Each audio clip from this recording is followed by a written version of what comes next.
നമസ്കാരം, മലയാളി വാർത്തയിലേക്ക് സ്വാഗതം. ഖാൻ യൂണൂസില പടിഞ്ഞാറ് അൽ മാവാസി അഭയാർത്ഥി ക്യാമ്പിന് നേരെ ഇസ്രായേൽ നടത്തിയ വ്യോമാക്രമണത്തിൽ 90 പേർ കൊല്ലപ്പെട്ടതായുള്ള റിപ്പോർട്ടുകൾ വരികയാണ്. 300-ലേറെ പേർക്ക് പരിക്കേറ്റതായ റിപ്പോർട്ടും വരുന്നു. യുദ്ധവിമാനങ്ങളും ഡ്രോണുകളും ഉപയോഗിച്ചായിരുന്നു ഇസ്രായേൽ ആക്രമണം നടത്തിയത്. സ്ഥലത്തെത്തിയ രക്ഷാപ്രവർത്തകരെയും ഇസ്രായേൽ സേന വെറുതെ വിട്ടിട്ടില്ല. കൊല്ലപ്പെട്ട 90 പേരിൽ ഭൂരിഭാഗവും സ്ത്രീകളും കുട്ടികളുമാണ്. പരിക്കേറ്റവർക്ക് ആശുപത്രികളിൽ ആവശ്യമായ ചികിത്സ പോലും നൽകാൻ കഴിയുന്നില്ല എന്നാണ് ഈ ഗസ ആരോഗ്യ മന്ത്രാലയം അറിയിച്ചത്. ഹമാസിന്റെ മുതിർന്ന സൈനിക കമാൻഡർ മുഹമ്മദ് ദൈഫിനെ ലക്ഷ്യമിട്ടാണ് ആക്രമണം നടത്തിയത് എന്നാണ് ഇസ്രായേൽ സൈന്യം അവകാശപ്പെടുന്നത്. എന്നാൽ ഈ നിർദ്ദേശം ഇസ്രായേൽ ലഭിച്ചത് തെറ്റാണ് എന്നും സാധാരണക്കാർക്കെതിരെ ഇസ്രായേൽ നടത്തുന്ന ആക്രമണമാണെന്നാണ് ഹമാസിന്റെ പ്രതികരണം വരുന്നത്.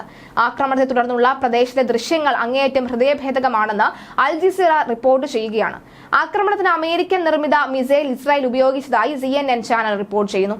അൽ മവാസി ആക്രമണ വാർത്തകൾ ഞെട്ടിക്കുന്നതാണ് എന്ന് ബ്രിട്ടൻ പ്രതികരിച്ചു. അന്തർദേശീയ സമൂഹം ശക്തമായി രംഗത്തിറങ്ങിയില്ല എങ്കിൽ ഗസയിലും പുറത്തും ആപൽക്കരമായ സാഹചര്യം ഉണ്ടാകുമെന്നാണ് ഖത്തർ മുന്നറിയിപ്പ് നൽകുന്നത്.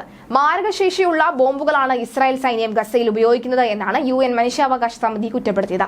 വെടിനിർത്തൽ ചർച്ചകൾക്ക് തുരങ്കം വയ്ക്കാനുള്ള ഇസ്രായേൽ പ്രധാനമന്ത്രി ബെഞ്ചമിൻ നെതന്യാഹുവിന്റെ നീക്കമാണ് പുതിയ കൂട്ടക്കുരുതിക്ക് പിന്നിലെന്ന് ഹമാസ് നേതാവ് ഖലീൽ അൽ ഹയ്യ പറയുന്നു. എന്നാൽ മുഹമ്മദ് ദൈഫ് ഉൾപ്പെടെ ഹമാസ് നേതാക്കളെ വധിക്കാനുള്ള നീക്കം തുടരുമെന്ന് നെതന്യാഹു പ്രതികരിച്ചു. ഫലസ്തീൻ ജനതയുടെ സുരക്ഷ ഉറപ്പുവരുത്താൻ ഇസ്രായേലിനെതിരായ നടപടി കടുപ്പിക്കുമെന്ന് യമനിലെ ഹൂതികൾ മുന്നറിയിപ്പ് നൽകി. ഇസ്രായേൽ കേന്ദ്രങ്ങൾക്ക് നേരെ ഹിസ്ബുള്ള 15 മിസൈലുകൾ അയച്ചിട്ടുണ്ട്.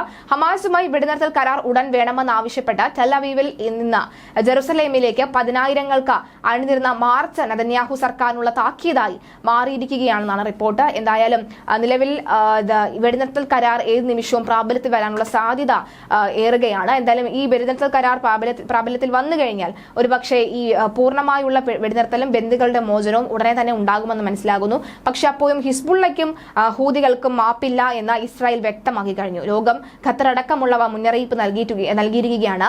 ഈ വെടിനിർത്തൽ കരാറിന്റെ അന്തിമ ചർച്ചകൾ നടന്നുകൊണ്ടിരിക്കുകയാണെന്നാണ് ഏറ്റവും ഒടുവിലായി ലഭിക്കുന്ന വിവരം.